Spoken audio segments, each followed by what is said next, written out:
I'm Kurt Burbick. The word plumbing comes from the Latin plumum, meaning lead, which is what all pipes were once made of. And because of the weight of that metal, it took a strong back to get any of the work done. But today, with the lightweight materials that are easy to install, plumbing has become an active part of the do-it-yourself domain. Now around me, you see the appliances and the fixtures that Avian and I will be installing in the new bathroom addition. But that's not all we'll be doing. We'll be showing you the measuring, cutting, and joining of the piping and the fitting to complete the plumbing installation. We feel it's important that every homeowner understands how plumbing works, how it fits together, how the water's supplied, how it drains wastes and vents from where it comes into the house to where it leaves. So to tell you more about today's show, let's join Avian in the kitchen. Hi, I'm Avian Rogers. There are two systems that service the plumbing in your house. There's the waste and vent system and the water supply system. And we'll show you how both of these work as we install them. And to help illustrate our plumbing installation, we built this set to simulate a real house. We'll be doing our plumbing in this mock-up version of a new bedroom and bathroom addition. And we'll be tapping into what would be our existing plumbing, bringing water to our new plumbing fixtures. Now here in the bathroom, we set up the fixtures so that we can more clearly visualize our layout. And with all this open framing, you'll be able to see the entire installation process quite easily. And we'll start with the waste and vent system. Since the pipes are larger, it's much easier to work around the larger waste and vent pipes than to try and install them around the much smaller water supply lines. And we'll demonstrate how to solder copper tubing, how to install a toilet, a tub and shower unit, and a bathroom vanity. We'll be putting in this washer and dryer unit, which will allow you to do your laundry wherever it's convenient. And it presents another plumbing challenge. Sounds like a lot of work, doesn't it? It'll take some time, but I think you'll be surprised at how simple plumbing really is. So before we get to the work at hand, let's go to Kurt, who'll show you the tools you'll be using. To install our plumbing system, we'll be using some general all-purpose tools as well as some tools for special installation. A steel tape measure, a torpedo level and a 2-foot level, a reciprocating saw, pipe wrenches, a hammer, a screwdriver, a tubing cutter, a propane torch, a flux brush, some emery cloth or sand cloth, a hole saw, a saber saw, and a couple of step ladders. No matter what the do-it-yourself project, it's good to make a practice out of buying quality tools. They may cost a little more, but they'll prove their worth in longevity, efficiency, and enjoyment. The materials you'll need for this project are ABS rigid plastic pipe, ABS fittings, clean-out tee, sanitary tees, elbows, etc., closet flange, set of closet bolts, a wax ring, ABS solvent cement, a can of plumber putty, a P-trap, tub trap, copper tubing, 1/2 inch and 3/4 inch, copper fittings, elbows, T's, drop-eared L's, etc., pipe hangers, iron banding or plumber's strapping, stop valves, tub spout and shower head, faucet assembly. As you well know, planning is of primary importance when undertaking any professional or do-it-yourself project. Now, for planning our new addition, we not only need an accurate plan in order to obtain a permit, but it's also critical in determining the dimensions of pipes and in making a materials list. To plan the plumbing installation, we first need to find our existing pipes in the house. Now, every building must have a main soil stack, and if your house was built 10 years ago or more, it's probably a 4-inch cast iron pipe like this. Now, a stack serves a dual purpose. From the fixture on down, it rids the house of liquid and solid waste by the force of gravity. From the fixture on up, it becomes the main vent stack, rising up through the roof, eliminating any harmful gases and maintaining atmospheric pressure in your drain pipes. Now to find your stack, look in your basement or look up on the roof and find the roof vent and follow it straight down. Now Kurt's going to explain how we're going to tie into our existing plumbing system. Kurt? Thanks. In a new addition like we have, you can either tie your new waste vent system into the main stack or install a secondary stack by tying into the underground drain pipe, like we've done here. In this case, we had a professional install a fitting on the old underground cast iron drain line, which allowed us to make the conversion so we could install this rigid plastic pipe. So whether you decide to tap into your main stack or tie into your underground drain line like we did, we recommend that you consult a professional before doing it yourself. Now we'll be building up our secondary stack as we rough in the waste and vent system. This T-fitting has what's called a clean out, so that if there are any obstructions in the pipe, you can open up here at the clean out and clear the line.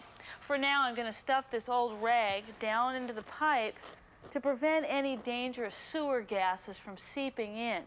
Later on, after we're finished, we'll pull out the clean out plug and remove the rag. Well, now we're ready to start roughing in the waste and vent system. Now, roughing in simply means doing the rough plumbing work, the pipes and the fittings that are in the basement and behind the walls before we put in our finished plumbing fixtures.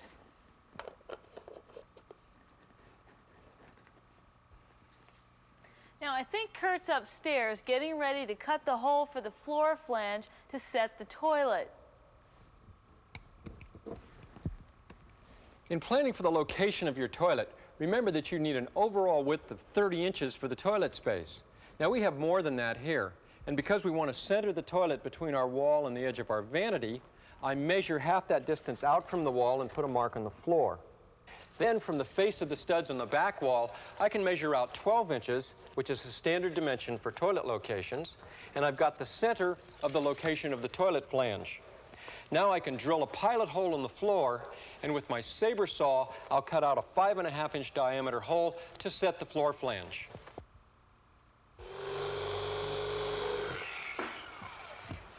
Now, when setting the floor flange, make sure that you position these two slots so that they're parallel with the back wall.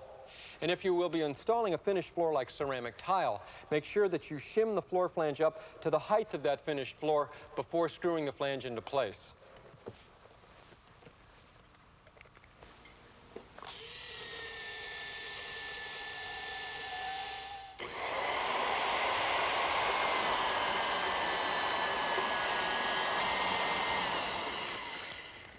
I'm drilling the sole plate for our waste and vent lines using this right-angle half-inch drill. And it's important when you do this to be able to place the body of the drill against some framing. So in case the drill bit catches in the wood, you won't lose control of it. Now once the floor flange is in, we add a 3-inch elbow like this and connect it to what's called a sanitary T. This connects the toilet drain to our new stack. Now, because we have a main stack, we can reduce our vent to 2 inches. So I've added a reducer to our sanitary T. Okay, now to determine the length of pipe, you want to measure the distance between the faces of the two fittings and add the depth that the pipe fits into the fitting. Now, if you've ever done any kind of cutting at all, you know it's a good tip to measure twice and cut once.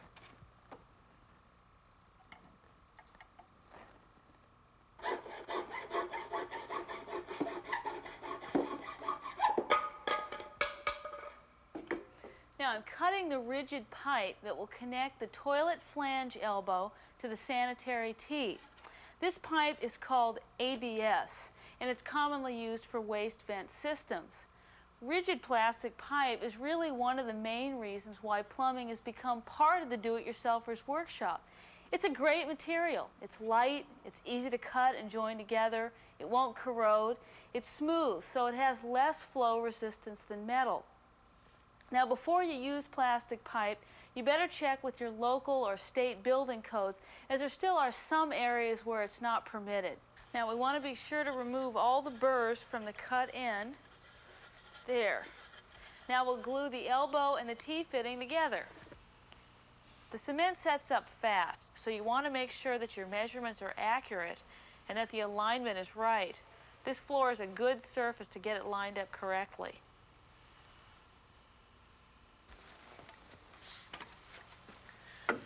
For now, we'll just friction fit this into place, like this. And then we'll work off of this fitting to add the other necessary fittings to build up our stack. Installing a bathtub requires some careful planning, plus a little carpentry. I've just cut out the floor here to accommodate our trap and our waste and overflow for the tub, which will get piped to the stack after the tub is installed. Well, our secondary stack is basically done. The height of this fitting here is determined by the slope required for proper drainage from all our fixtures. Now, this adjoining fitting we position so that it faces the fixtures we want to service. This opening faces the laundry and tub, and this one the vanity. And there are fittings available for just about any direction you need to go in. It's important when installing the horizontal runs of drain line that they get positioned with a proper slope so that the fluids inside the pipe go downhill toward the sewer. Now, the standard for this is 1/4 of an inch of drop for every foot of run.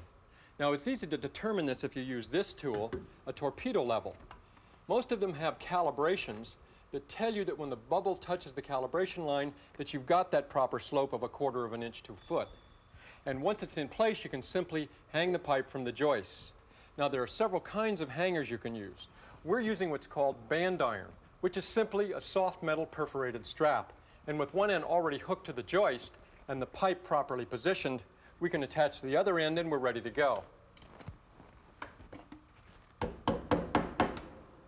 The proper spacing for our hangers is 4 to 6 feet or at every other fitting.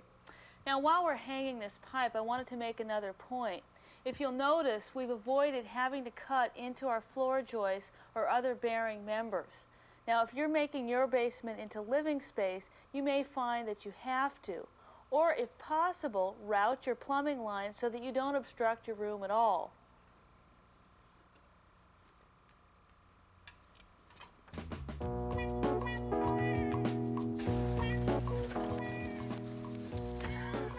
Is it safe up there? Looks like.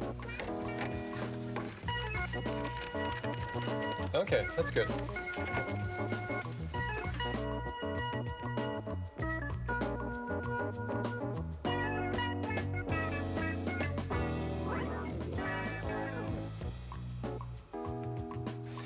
When the alignment of a particular fitting is important, it's critical to mark the pieces before you do your gluing.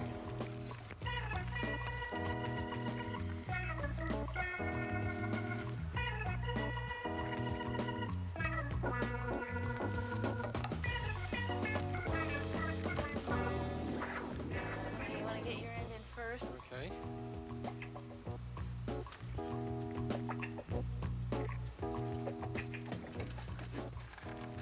All right. Good, okay.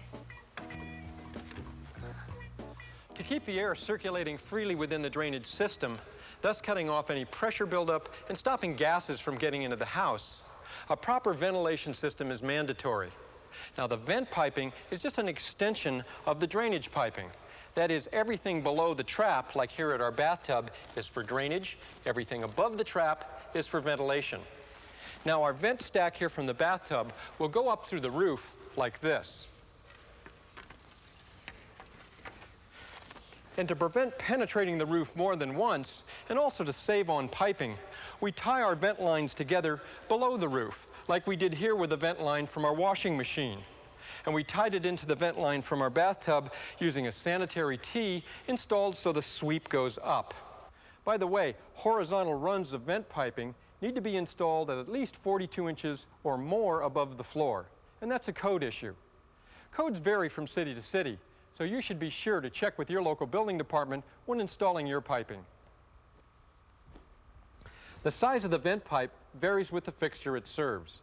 For individual fixtures like our bathroom sink, an 1.5-inch pipe is adequate. For our toilet, we've installed a 2-inch vent stack, which satisfies most codes. Now to finish off our entire waste and vent system, we need to cap off our vent pipe. The vent pipe will extend about 1 foot above your roof. And we take a roof jack like this and just run it over the pipe. And then you can adjust it to whatever the pitch of your roof is. Well, now we're ready to install our water supply lines. If your house is hooked up to a municipal water supply system, then your supply line passes through a water meter. And somewhere on the house side of that meter is a stop valve. Now this stop valve, or shut-off valve as it's called, turns the water on and off for the entire house. But in planning your water supply system for your new fixtures, you don't have to bring your new piping back to this source point. You can tie into a water pipe anywhere in the house that's of adequate size. Now for convenience, we'll start at our fixtures and put in our new piping working backwards so that we don't have to shut the water off until we're ready to tie in. But before we do that, Avian's going to show you how to cut copper tubing. By far the most popular material for residential water supply lines is none other than copper tubing. It's durable, it's lightweight, easy to work with, and like plastic, it has a smooth interior, so it has less flow resistance. Okay, now to cut the copper tubing, place the tubing cutter on your mark, like so, and we'll just go around just cutting the surface. And we'll give it another quarter turn, rotate again. And we'll give it another quarter turn till we penetrate the entire wall of the tube. Give it one more, we'll do it. And we'll just, that's it. Okay. Now, you can use a fine-tooth hacksaw, but it's really much easier to make a nice, clean, straight cut using a tubing cutter. Now, on the back of a lot of tubing cutters, there's what's called a ream for reaming out the end of your cut tubing, like I'm doing here. Since we're getting ready to do our soldering, I'm going to take this piece of sand cloth and sand the end of the tubing to remove any dirt or corrosion that might inhibit the flow of solder. All set up? Yeah. Here you go. Good, thanks. Now, sweating or soldering copper tubing may take some practice, but once you get a feel for the process, you'll find that you can work quickly and effectively. Now, since the end of this tube has been cleaned and I've cleaned out the inside of the fitting, I'm ready to start applying the flux. Flux is a paste that prevents oxidation, and it also makes it easier for the solder to flow. Molten solder always flows toward the hottest point. So I want to concentrate the heat on the fitting. Since being the thicker metal, it takes more heat to warm it up.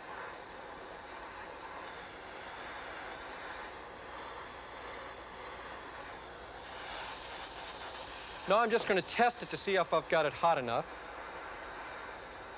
Not quite, a little more heat.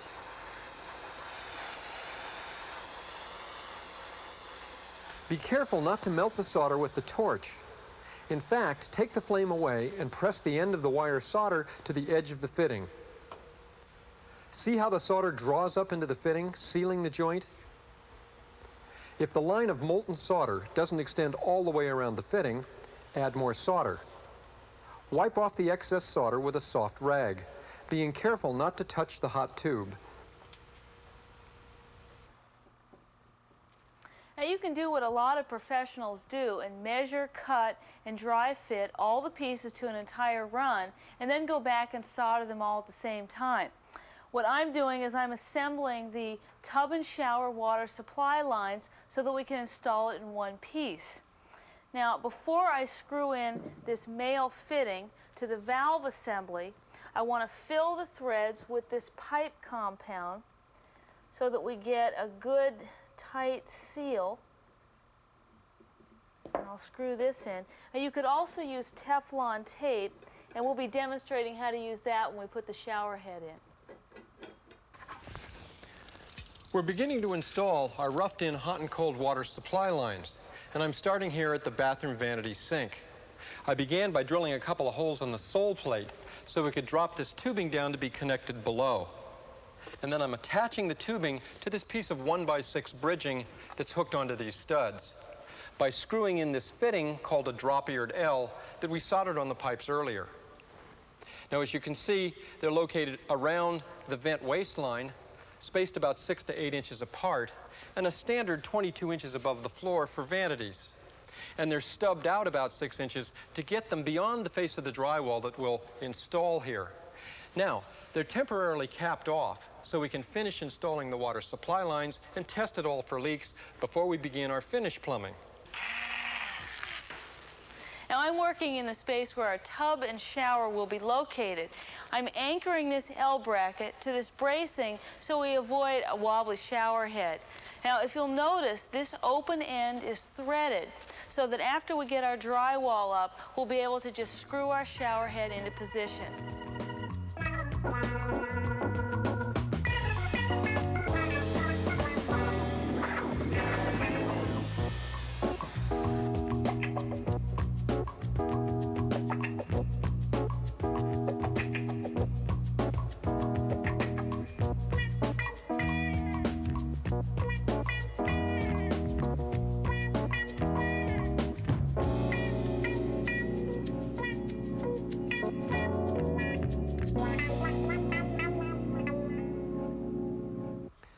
As a rule of thumb, you should never hook up more than 3 fixtures on a ½ inch water supply line.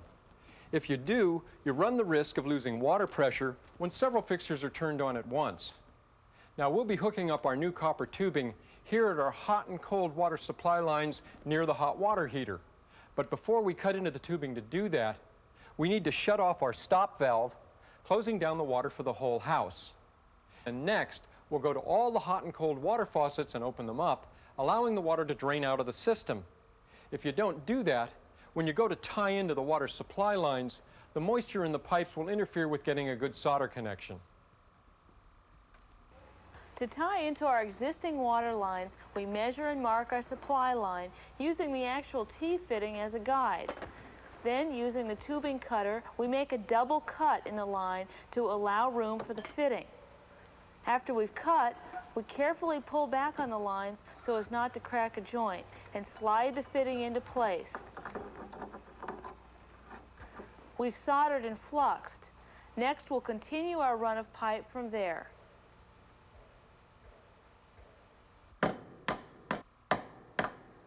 It's important when installing your water lines to anchor them to solid framing so they don't rattle or vibrate. And there are a number of different hangers available on the market. We're using a neoprene tubing hanger for the job. I'm just running these hot and cold water supply lines over for our vanity sink. By the way, one more point about materials. It's a good idea to order more pipe and pipe fittings than you think you're going to use. Most suppliers will buy back the unused fittings and the pipe if it hasn't been cut. Have you ever turned off your faucets and heard a loud banging in the pipes? This happens when the flow of water is suddenly stopped by shutting off the faucet. This is called an air chamber, and it has a sealed-in diaphragm which flexes to absorb that shock. It can be installed horizontally or vertically. Now, you can check with your local building codes as they're not required in all areas.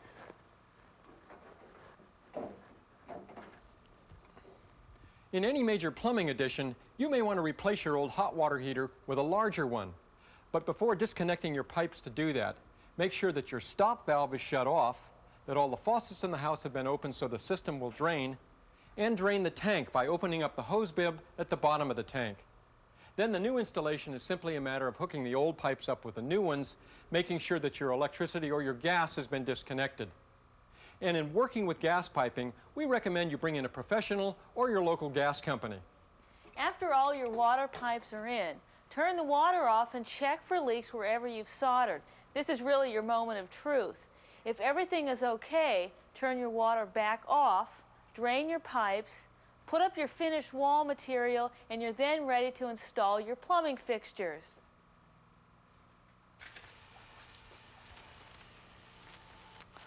Must be one Kurt did.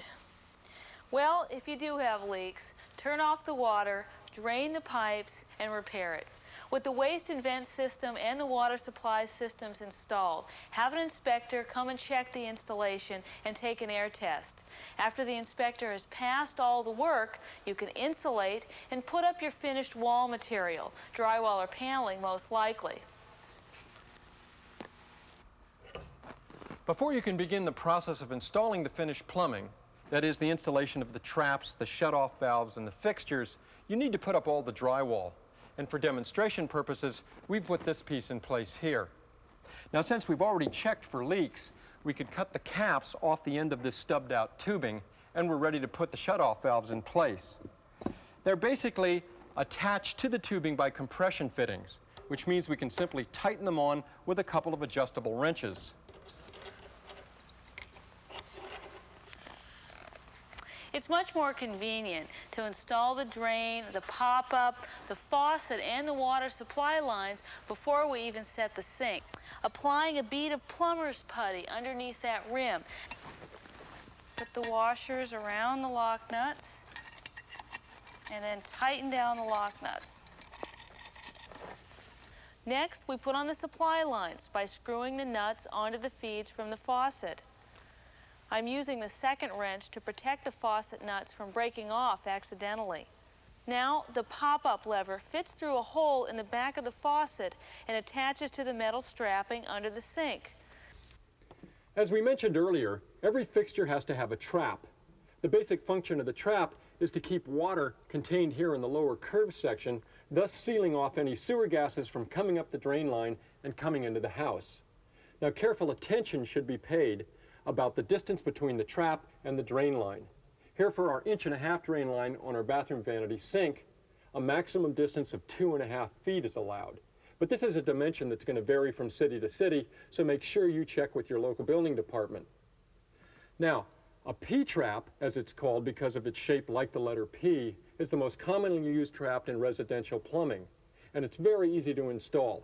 Once this tail piece has been hooked to the bottom of the sink, we can put on the coupling and the washer, slide them into place, and simply tighten this down and secure the P-trap in place. And once this is done, we'll go ahead and start connecting up the hot and cold water lines. Right now I'm connecting the tub to the waste and vent system. Now every fixture has a drain, vent, and trap, but there are some differences that make them unique. The toilet has a built-in trap, and we use a large vent and drain. And the tub has yet another kind of trap.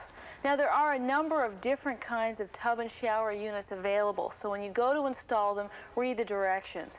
After we set our tub in place and secured it to the wall, we installed the waste and overflow valve, which is this piece coming down here. Well, now we're ready to put in our shower head. And I mentioned earlier I'd show you how to use Teflon tape as a way to seal up a joint. And this is a real clean method. Simply take the tape and wrap it around the threads a couple of times. Now it breaks real easily, tear it. And then we just screw it into that L fitting that we installed earlier. For demonstration purposes, we put up this piece of green drywall, which is used around tubs and showers and other moisture areas. Now the faucet handle just screws into the end of this stem. Screw it in, and then cap it over. Now the tub spout just screws on, like that. Housed within the tub spout is this diverter valve, so that when it's lifted up, it closes off the water from coming out the spout and forces it up through the shower head.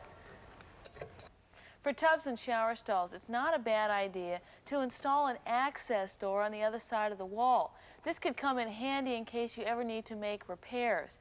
In fact, in some areas it's required by code.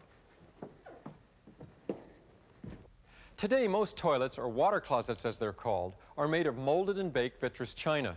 And there are several different kinds to choose from. The wall-mounted type, invented by Frank Lloyd Wright around the turn of the century, and the bowl-mounted washdown siphon jet type, and the Pioneer pull-chain toilet. We'll be installing a floor-mounted siphon jet type toilet.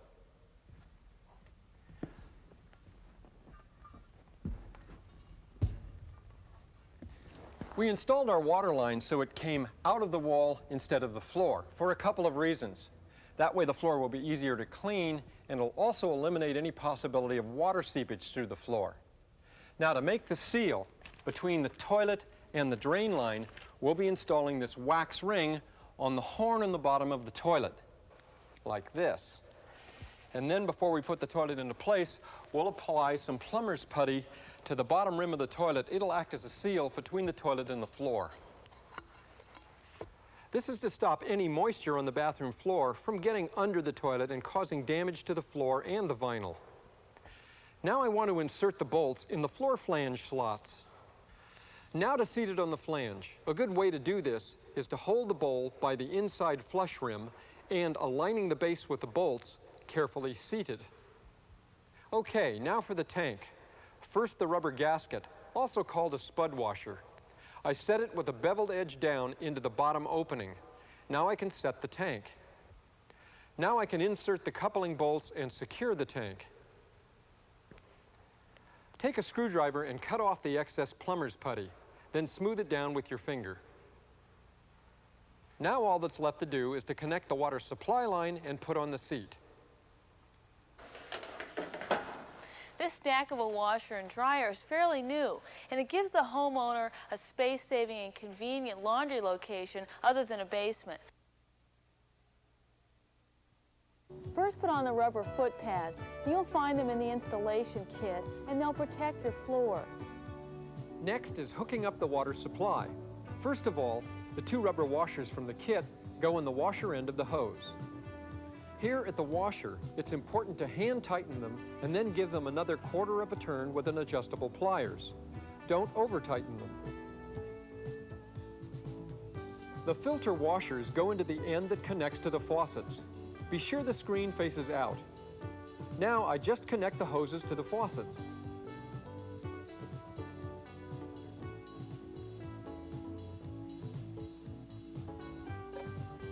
Notice that our faucets are located here at the back, and even when we move our Ultramate into place with the size of this closet, we'll still have room to reach them to turn them on and off and clean the filters when necessary. And here on the back of the washer, the mixing valve connections are clearly marked, so we can easily connect hot to hot and cold to cold. Okay, now for the drain hose. Now the drain hose comes out of the back of the unit, and we'll simply pull off the packing tape and set the hose into the drain pipe. Now if you'll notice, the top level of the drain pipe is slightly higher than the drain elbow on the washer, and this will prevent any siphoning action from occurring. Now it's also a good idea to tape the hose to the drain pipe just to make sure that it doesn't come out. There, that was easy. It's time for the exhaust system.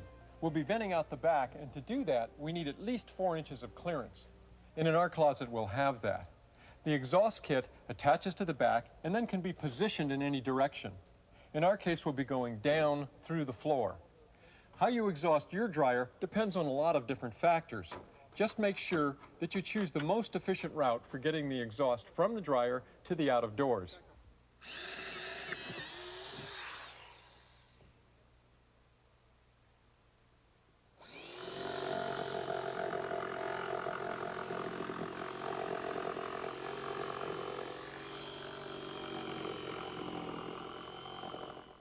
A few points about our weather hood. Inside there's a hinge damper to prevent backdraft. It's located at least 12 inches off the ground, and it doesn't direct dryer air to a window well, gas vent or chimney, or any other unventilated area like an attic or crawl space.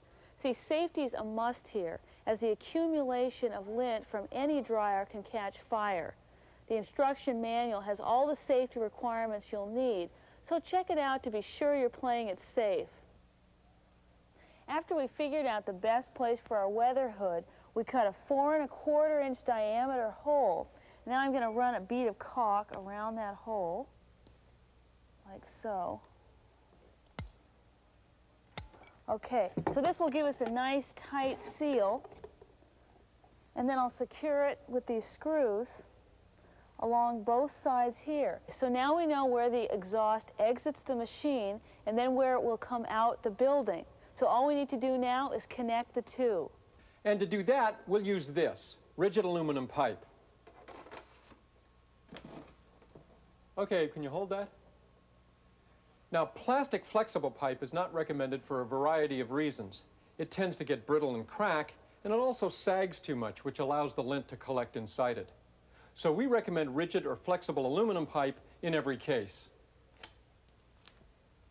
Duct tape works best to make the joints airtight. Sheet metal screws are not recommended. Use 3 wraps, one in the center and then one on each side.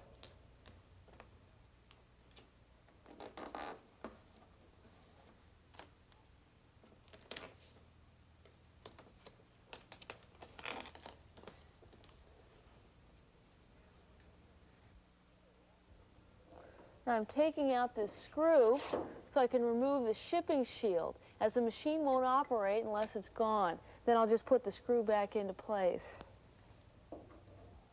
Next, we'll hook up the exhaust to the vent that runs down through the floor. We'll first need to push the machine into position, and we'll do that now. This standard-sized closet pole, cut to 27.5 inches long, works handy to move the unit. Be careful, it can move pretty fast. Now, taping the exhaust to the vent is the same. One wrap around the seam, and then one wrap to either side.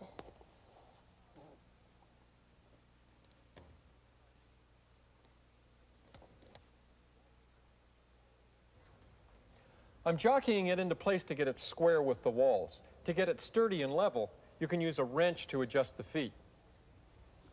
Well, great. That looks like about it. Now, all we need to do is remove the rest of the shipping tape, plug it in, and we're ready to go. Well, we have all of our fixtures hooked up, but there's one more thing we have to do before we turn the water on. Remember that rag that we'd stuffed in the cleanout earlier in the show? Well, we need to take that out and replace the plug using Teflon tape to get a good airtight, watertight fitting.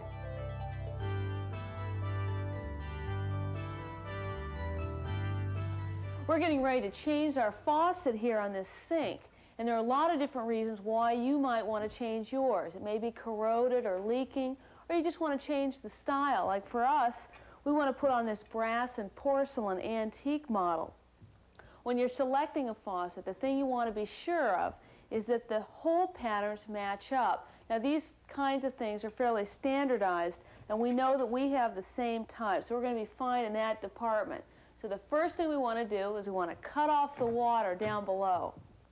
Okay, the first thing we want to do is we need to turn off the shut-off valves that supply water through our faucet. So we turn those off. Now, if for some reason you don't have shut-off valves under your sink, you'll have to go to the main shut-off valve, which is usually outside your house. Turn them all the way off. Okay, now these two lines, these two pipes are called the supply lines, and they bring the water up to the faucet. So we need to remove these, and I'm going to put this bowl under because we're going to get some water coming down here. We'll remove these using a crescent wrench.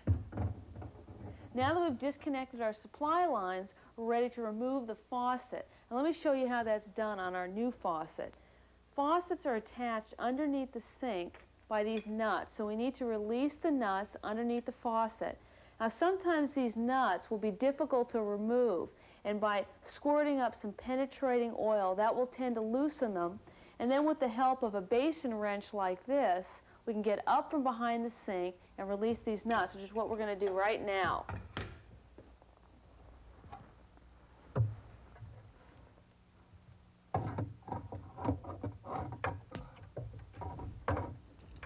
I unscrewed the nuts from the bottom of the faucet, and then I disconnected the supply lines. So now we can just put the faucet out, put it aside. Okay. Now, before I actually drop our new faucet into place, I wanted to point out this stopper lever right here. Now, this will connect to a mechanism below by way of a thumb screw so that we can control the stopper to the drain. Now, right here at the bottom of each nipple, I put a piece of non-adhesive Teflon tape so that when we attach our supply lines, they're going to be leak-proof. Okay, now if your new faucet doesn't have any kind of a gasket, you may want to put a bunch of plumber's putty along the bottom and then seat that faucet under the on top of the plumber's putty. Okay, so now I'm going to go down underneath and reattach these nuts, and then I'll connect up the supply lines. Once the faucet is properly seated, then you can attach the supply lines. You just want to make sure that this brass washer goes back into place, so don't forget that. And that just seats right down in there. Then the nut comes down, tighten her down. You don't need to worry about Teflon tape here because of that washer. And we'll tighten that down. Then I'll do the other one, and we can open up our supply lines again. Another handy home repair to know is how to take up a toilet. There are two reasons why you might want to do this. One, the toilet has developed a leak and you notice water seeping out here. You just have to take the bowl up, replace the seal, and put it back. Another reason is you might not like the look of it anymore and you want a different color or something. You want to remove the whole thing. At any rate, here's the procedure. First, turn the water off here at the supply line. Flush the toilet a couple of times to get all the water out of the tank and out of the bowl. And then with a sponge, get what little remains in the tank. You're ready to disconnect it. There are two wing nuts that hold it on, one on each side that bolts right through the tank itself. Now these may be a little corroded. You might want to put a little penetrating oil or something in there. Then disconnect the supply line itself. Then the tank is ready to be removed. Then we'll remove the final two connections that hold the toilet down to the floor. Those are the two nuts we'll find under these caps. Now these may be badly corroded. You might even have to hacksaw these off or grind them off. Try penetrating oil first. Then cut through the caulk that's right in here. The reason for cutting that is that it'll probably hold the bowl down so you can't just pick it up. And once that's cut all the way around, the toilet should lift right up.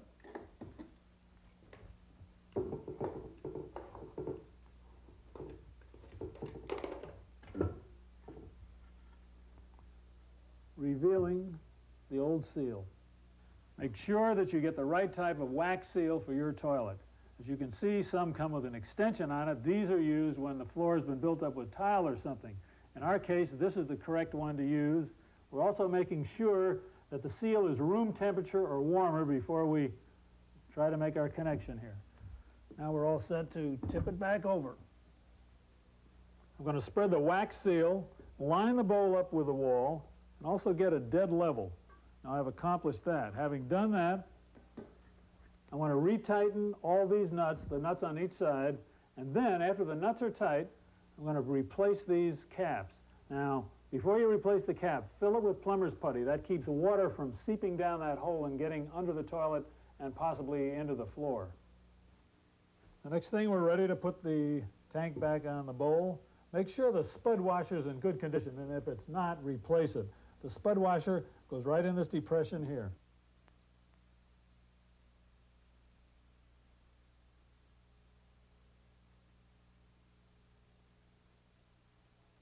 Now reconnect your supply line, turn on the water, and you about got this baby finished.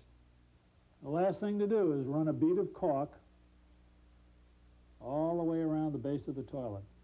This makes a waterproof seal between the toilet and the floor, prevents water from getting in there and rotting the floor, and makes the toilet very stable. Another typical problem is a clogged drain. Now, the first approach you might want to take is to pour some liquid drain cleaner down your drain and let that do its trick. If that doesn't quite work, then you may need to go down to the trap and actually pull it off and clear it out. But another thing that may happen is you could drop a contact lens, an earring, or a ring down the drain, and it's going to go down the drain and land right at the bottom of your trap. And the way to get that out is take the trap off and clear it out. So just to show you how it works, I'm going to, on purpose, drop this ring down the drain. So we've got to get that out of there by going down here. All sinks have traps, and sometimes they're referred to as a P-trap or an S-trap. And what they're designed to do is hold water right here in this crook to prevent sewer gases from escaping into the house. But it's also a place where clogs will tend to occur. Or if you dropped a contact lens, an earring, or a ring, something like that, this would be a good place to look to find it. So that if you need to ever take your trap off, first thing you want to do is put something underneath it to catch the water when it comes down. Then you release these nuts. Now sometimes you can often do it with your hand. If you can't, just get a wrench and release these. Okay. And then just pour this out. Aha, here is our ring. Okay, now when you need to put this back into position, make sure that you have a washer in place. Now oftentimes, if you have to take off the P-trap, you'll find that the washer is fairly deteriorated. So you want to go down to the plumbing store and get new washers for both ends. Dealing with a clogged toilet bowl is a dirty job, but somebody's got to do it. Today it's my turn, but pay attention because tomorrow it might be your turn. Now this kind of a snake here is a real good instrument for drains and sinks and that sort of thing, but it doesn't work in a toilet bowl because it's going to ding up the porcelain inside there and leave scars. For minor toilet clogs, hold it there, this job you'll do just fine. You've seen this, everybody's seen one of these. What you do is put it in here and up and down a few times and it just burps out that clog if it's a minor clog. If you've got a major clog, you're going to have to go to a heavy-duty instrument which is specifically made. It's a snake just for toilets. What you do is put this padded section down here right in the bottom of the bowl and shove this handle down in there. Out comes the snake and you twirl it around, crank the handle, and that'll get it. Here's the way it works. Insert it right in there, get it started up there, and then just jam this. It goes all the way down. That gives you about 4 feet of snake down in there, and that'll go right through the drain in the floor. Crank it around like that, and believe me, that'll do the job. One of the great disappointments of any homeowner is finding out that there's a serious clog in the main drain system underneath the house. I'm talking about clogs that don't respond to the small snakes and the liquid drain cleaners that you use. Heavy-duty clogs. Well, they're caused by two things. One is a big object getting lodged in the drain pipe itself, or perhaps an accumulation of something that starts and slowly restricts the drain. These need heavy-duty equipment to clean out. I mean, heavy artillery. Check this out. See that cutter there? This is a hand-operated snake that will really put some power into your drain. Even heavier than that is this big electrically operated one. This will drive, look at this. Is that heavy duty or what? That's a saw blade that'll actually go through tree roots that might have crept into the drain system, and they'll really do a job. There are 3 ways to access these bad clogs. One is, if it's located near your toilet, you can actually take the toilet up. You saw that that wasn't that difficult a job, and the end of the snake will fit right down there, clean out that clog right there. Another way is to look around your house and find out where your access plug is. This will be attached to the end of a big pipe like this. Take the plug off, and it goes in there, and that will access the main drain system. If you've got a newer house, these will be easy to find and will access almost the entire drain system. Sometimes these clogs have to be accessed through the roof vent itself. You have to get up on the roof. It's a little tougher, but bingo, you can put this right down, and that will access your entire drain system also. Here's a simple project, but it's so important that it's crazy not to do it. And that's to fill any gaps or cracks around the tub, shower, along the floor where the two meet, or any other kinds of surfaces where water can get behind and cause damage. Also check around your fixtures and soap dishes.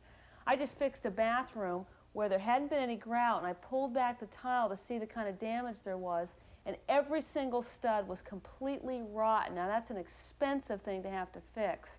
So we're filling it with silicone caulk, and you want to make sure that your surfaces are dry and clean, so don't run a bead of caulk just after you've taken a shower.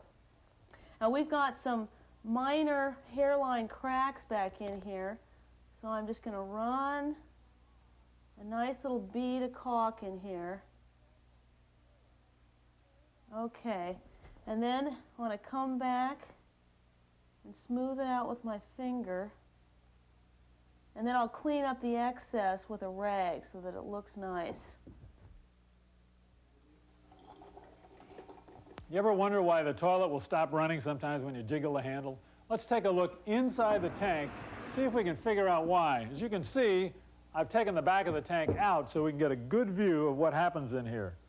Now, when you flush the toilet, everything rushes out of here into the bowl, and it slowly refills through the supply line, up through the ball cock valve, and out into this little tube, and that fills the tank back up slowly. As the water level rises, the float also comes up, and when the water gets within 1.5 inches of the overflow tube, the float is at its full height and shuts the valve off here, if everything's working right. Now, when you flush the toilet, the ball flapper stopper raises like this, and it rushes all the water out into the bowl, and that creates the flushing action. The most common problem of a running toilet is in the tank ball. In order to fix a leaky tank ball, take the top off the tank, look inside here, and maybe it's something as simple as the chain has been tangled, or if you've got the old-fashioned kind, it could be that the rod is hung up somewhere. It may be that simple. Also, take a look under here, and where the ball sits in the seat, might be a little debris in there which you can just clean off with your finger, and that'll fix it. If that doesn't work, you'll need to get a new tank ball. They're very easy to replace. Make sure you get the kind that fits your toilet and simply replace it. Another reason for running toilet could be in the float ball here.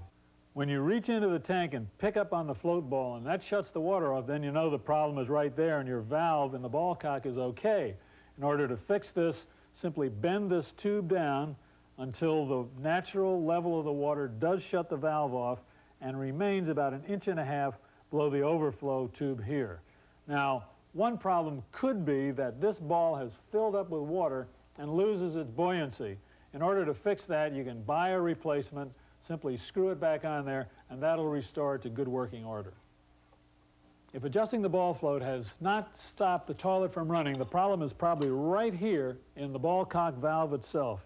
It's very easy to take apart, and there's simply 2 little parts in here that you can buy in the hardware store or your plumbing supplier. He'll give you a new O-ring and the new valve, set them in there, screw it back together, and that's all there is to fixing that. If this does not do the trick, then you may have to replace the entire ball cock, get a brand new one, and put that in. Make sure, however, when you go to the store to get one that's exactly the same height as the one you're replacing, because these come in all different heights, and you could louse yourself up by getting the wrong kind. There are a lot of different reasons why you might want to change your shower head. For one thing, it might be clogged up or it doesn't work for some reason. Or you may want to use an energy-efficient, low-flow shower head. Or how about one of these, a Swedish massage shower head like we're putting on. Now, I've already put masking tape around these fittings and the pipe so that when I use the wrenches, they're not going to scratch the chrome and cause it to corrode.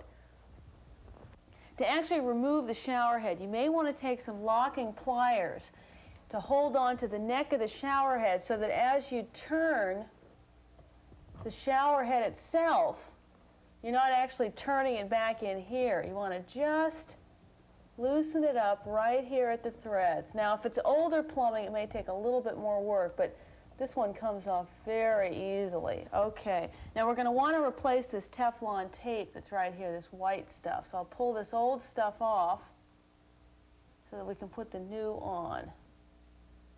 Okay, good. The first thing we need to do to attach a shower head is we want to seal up this joint by wrapping some Teflon tape in a clockwise direction, and it will prevent anything from leaking. Okay, then for the shower head, I just screw on this fitting.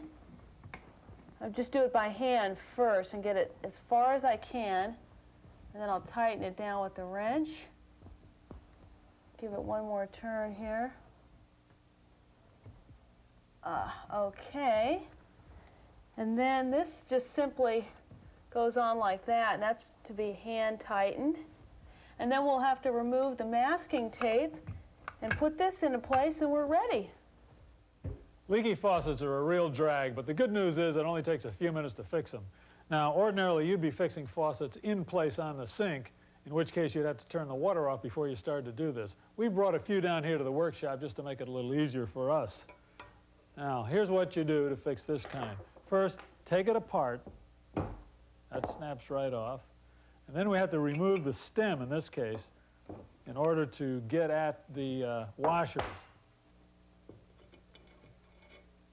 Now, you may get lucky and find it's just a little piece of sand in there that's causing the leak. Or you may have to replace the washers, and you see there's two in here. You see the black neoprene washer in the bottom of the seat. Then you see the clear plastic washer. It's right up here on the top. That fits right in there. When you replace washers, make sure that you replace all the washers you find in there. You can buy the little kits of washers in the hardware store or the plumbing supply store, and that'll give you everything you need. Now you may, particularly in some of the older faucets, find that the seat itself, where that bottom black washer sits, has been roughed up over the years. What you want to do, get you a little reaming tool like this and clean out that seat and make it smooth again. Now, having replaced the washers, the only thing you need to do, put the stem back in, place the handle back in place like this, and your repair is complete. Here's another kind of bathroom faucet that uses O-rings as well as washers. To get to them, take this little cap off, back off the screw, and the handle comes right off. Take the nut off of the stem, and the stem retracts. There's the O-ring, and down below you can see the little washer. Replace those two, and your repair is complete. This is a typical single-handle kitchen faucet. You get to the O-rings that control here this way. Take this big nut off with your channel locks, and then simply pull the faucet right off, and that reveals the O-rings. You see them here? 1, 2, 3, 4. They just pull right off, snap your new ones back on, and start the reassembly process. Now, some of these kitchen faucets will have a ball assembly in it like this. This would need replacing in that kind of faucet. Ours just uses O-rings. How about that?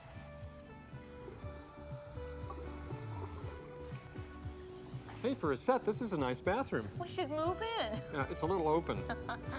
Installing the plumbing for a bathroom is a major undertaking. But if you break the process down into steps, it becomes a simple, manageable project, very much within the capabilities of the do-it-yourselfer.